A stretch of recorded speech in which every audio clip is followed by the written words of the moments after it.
Germany Munich BMW का hi tech plant और वहीं से एक बयान जिसने भारत की सियासत में नई बहस छेड़ दी। लोकसभा में नेता प्रतिपक्ष राहुल गांधी विदेशी धरती पर खड़े होकर कहते हैं मैन्युफैक्चरिंग मजबूत अर्थव्यवस्थाओं की रीढ़ होती है, लेकिन दुर्भाग्य से भारत में मैन्युफैक्चरिंग में गिरावट आ रही है। अब सवाल बड़ा है, क्या यह सिर्फ एक आर्थिक चिंता है या फिर विदेश में दिया गया ऐसा बयान जिसे भाजपा भारत विरोधी बता रही है। कांग्रेस नेता राहुल गांधी इस वक्त जर्मनी के 3 दिवसीय दौरे पर है।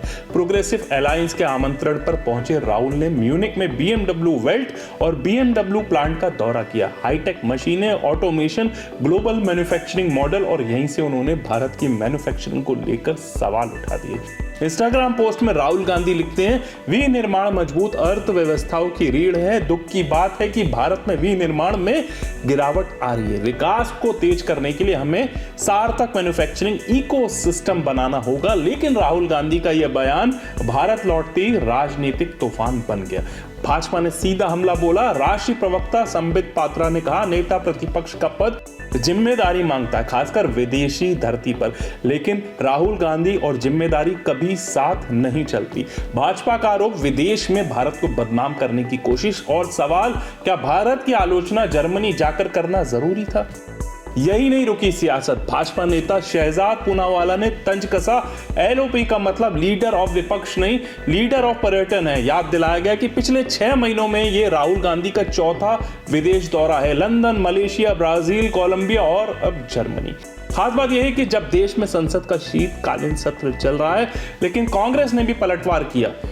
प्रियंका गांधी बोली, प्रधानमंत्री मोदी खुद विदेश यात्रा करते तो विपक्ष के नेता की यात्रा पर सवाल क्यों?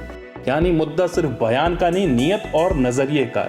इस दौरे की एक और तस्वीर वायरल हुई। राहुल गांधी BMW की नई एडवेंचर बाइक F450 GS पर बैठे नजर आए। 450cc की इस बाइक को देखकर राहुल ने खास खुशी जताई, क्योंकि ये बाइक भारत में TVS के होसूर प्लांट में बनेगी। यही नहीं, भारत में बनेगी और 110 से ज्यादा देशों में एक्सपोर्ट होगी।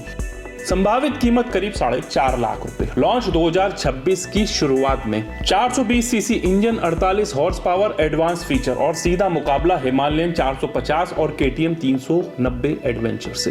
तो तस्वीर के दो पहलू है। एक तरफ राहुल गांधी मैन्युफैक्चरिंग को देश के विकास की कुंजी बता रहे हैं, तो दूसरी तरफ भाजपा इसे विदेश में भारत की छवि खराब करने वाला बयान कह रही है।